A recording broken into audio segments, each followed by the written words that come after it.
অভিনেতা সাইমন সাদিকের সঙ্গে জুটি বেঁধে নতুন ছবি আনছেন ঢাকায় চিত্রনায়িকা পরীমনি।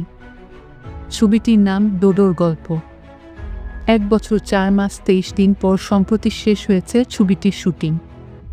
অতঃপর বাকি কিছু কাজ শেষে এরপর থাকবে শুধু ছবিটির মুক্তির অপেক্ষা। ডোডোর গল্প ছবির শুটিং শেষ হওয়ার এই খুশির খবরটি এক ভিডিও বার্তায় জানিয়েছেন পরীমনি নিজেই।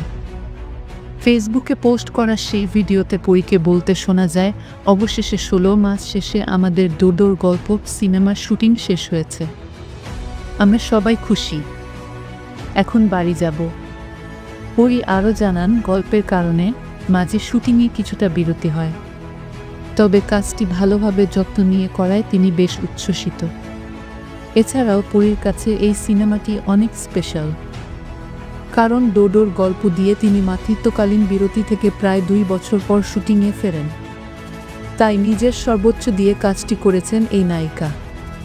পরী বলেন, আমার কাছে প্রতিটি সিনেমাই গুরুত্বপূর্ণ, কারণ অভিনয় করতে আমি ভালোবাসি। সেই ভালোবাসা থেকে আমার দর্শকের জন্য আরও একটি সিনেমার শুটিং সম্পন্ন করলাম। আশা করছি এটি সবার পছন্দ হবে। জি সিরিজ প্রযোজিত সিনেমাটি পরিচালনা করছেন রেজা ঘটক।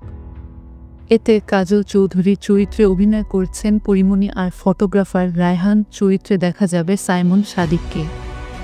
2021-22 অর্থবছরের 60 লাখ টাকা সরকারি অনুদান পায় সিনেমাটি।